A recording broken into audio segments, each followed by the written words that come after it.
Whether you already have a podcast or you're thinking about starting one, we're going to talk about some common mistakes that podcasters make and why you're not going to do them either.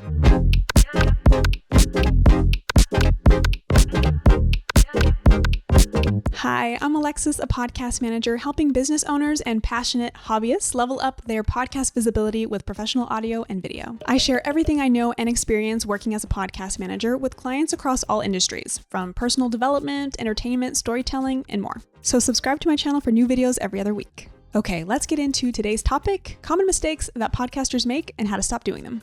Number 1. One of the biggest turnoffs for listeners is poor audio quality. This includes everything from background noise, echoes, muffled voices, your phone buzzing on the table next to your microphone, inconsistent volume levels, and a personal favorite, pen clicking.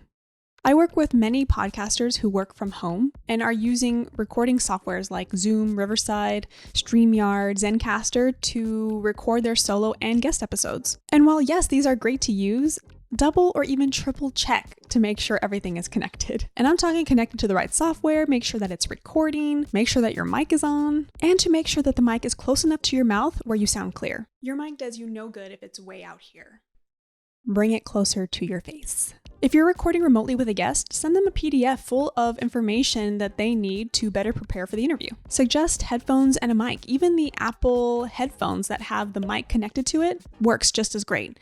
But avoid recording with Apple AirPods. Their audio will sound like echo heaven. You can't expect your guest to know these things, let alone care. So it's your job as a podcast host to educate your guest on all the things needed for a successful, clear-sounding podcast episode. Invest in a good microphone, an audio interface, recording software, and editing software. I talk more about that in this video here.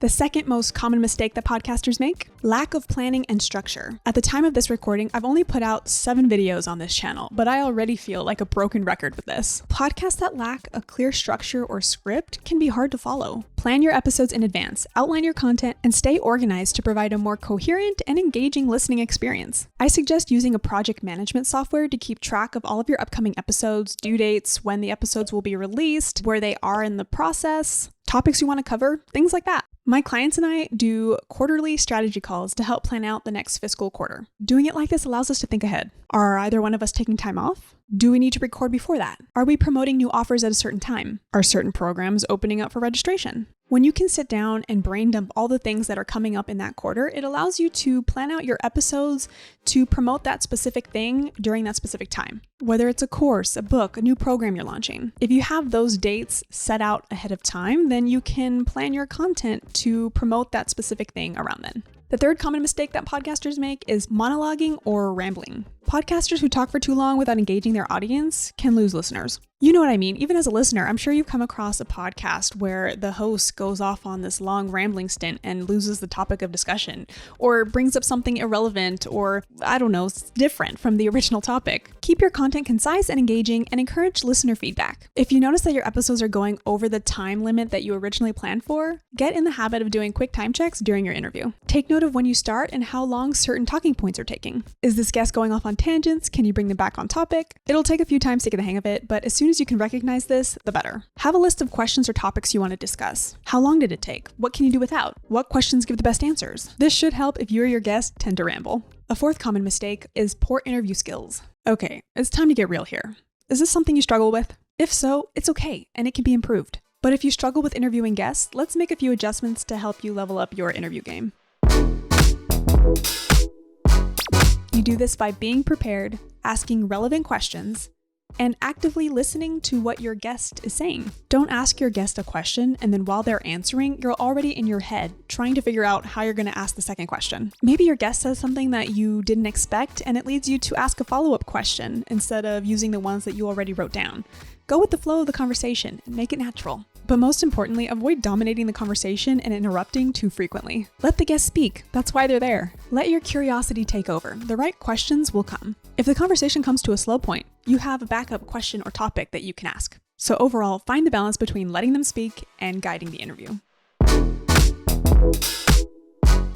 The fifth common mistake that podcasters make is overlooking SEO and show descriptions. Neglecting to optimize your podcast for search engines can hinder its discoverability. Use relevant keywords in your episode titles, your show descriptions, even your show notes, so that when your listeners or potential listeners are searching for your type of content, Google can recommend your podcast or your website because you had those specific keywords worked into your podcast and your blog or your website. I've worked with clients who have just a few sentences to summarize their episode, and while a summary is helpful, consider adding key takeaways or resources mentioned and put that all in your show notes for each episode. You can even add how people can connect to your guests. I've also worked with clients who do full transcriptions of their podcast episode, then repurpose that to a blog format that they later share on their website, and then they'll embed their podcast episode on that page. Transcriptions and then repurposing it as a blog are probably the top recommendations for SEO and discoverability. I'd say, though, that the only downside would be that your entire podcast episode is going to be written out, and that might discourage somebody from listening to the episode itself.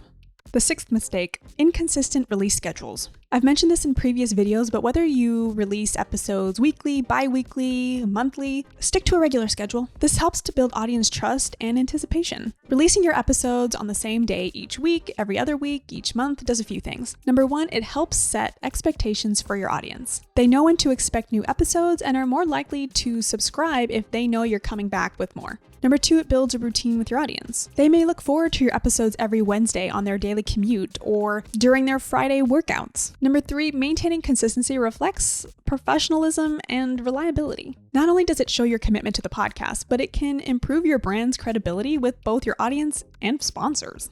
Number four, if monetizing is your goal, consistency is crucial. Sponsors and advertisers prefer content with a track record of consistent release schedules and a dedicated audience. Number five, inconsistent release schedules can lead to listener drop-off. They could forget about your podcast if you're not consistently releasing new content. So consistency is key, but it shouldn't come at the expense of quality. The next common mistake, not promoting your podcast. Even the best content won't gain an audience if they're not promoting it. Utilize social media, email newsletters, and other marketing channels to help spread the word about your podcast. Repurpose your audio content into things like audiograms or carousels with key topics that you listed in the podcast episode. Or if you're filming video, repurpose your video podcast for things like Reels, TikToks, YouTube Shorts. A social media presence is a great way to get yourself out there and your podcast out there to new audiences. Number 8, and this is something many podcasters don't really focus on, which is really surprising, and it's failing to invest in good cover art. Your podcast cover art is the first thing listeners are going to see before they decide if they're going to listen to your content. Poorly designed or unprofessional artwork can deter listeners, so invest in eye-catching and relevant cover art. And if graphic design isn't your thing, then outsource it to a professional. A high-quality image should include your podcast title, maybe if you have brand colors, and give some insight into what your podcast is about. If you're building a personal brand, use a headshot of you. If you're only using graphics and titles, make sure it's clear and concise and aesthetically pleasing. Here are 2 examples. Which one would you rather listen to?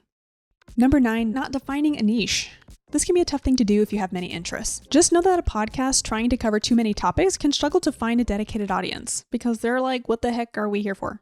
Define your niche and cater to a specific target audience. However, that's not to say that you can't dip into different niches, but there needs to be some intentionality behind it. Let me explain. I'll use a client of mine as an example. She's got a health and fitness podcast. Majority of her content is about bodybuilding and nutrition. She does solo episodes, guest episodes, and occasionally she'll have a co-host. Most of the time, she's providing lots of value, answering frequently asked questions, common misconceptions, and she's just overall sharing her knowledge and expertise on the subject. But then she started a series sharing different parts of her personal life, unrelated to the bodybuilding and the nutrition and the health and fitness content. So while her core content pillars are around the health and nutrition and fitness aspect, she still sprinkles in a few of those different episodes about her personal life. And the reality is you might lose some listeners depending how far off that bonus content is from your original content. But your true listeners, the real ones, will stick around as you evolve. Plus, if you're not evolving with your podcast, you're doing it wrong. The 10th mistake that podcasters make that you need to stop doing, neglecting listener feedback. Ignoring listener feedback and not engaging with your audience can be a missed opportunity for improvement. You want to encourage and actively respond to comments, questions, suggestions from your audience. A bad review is an opportunity to grow. Make a mental note of it and see how to improve. If you're in it for the long run, then you'll eventually come across those haters. And if that's the case, I'd say that's a sign that you're doing it right. And that's it. Avoiding these common mistakes is going to help you create a more successful and engaging podcast that resonates with your target audience and grows over time. What are some mistakes that you've come across while listening to a podcast? Comment below. And don't forget to subscribe for more videos like this. See you in the next video.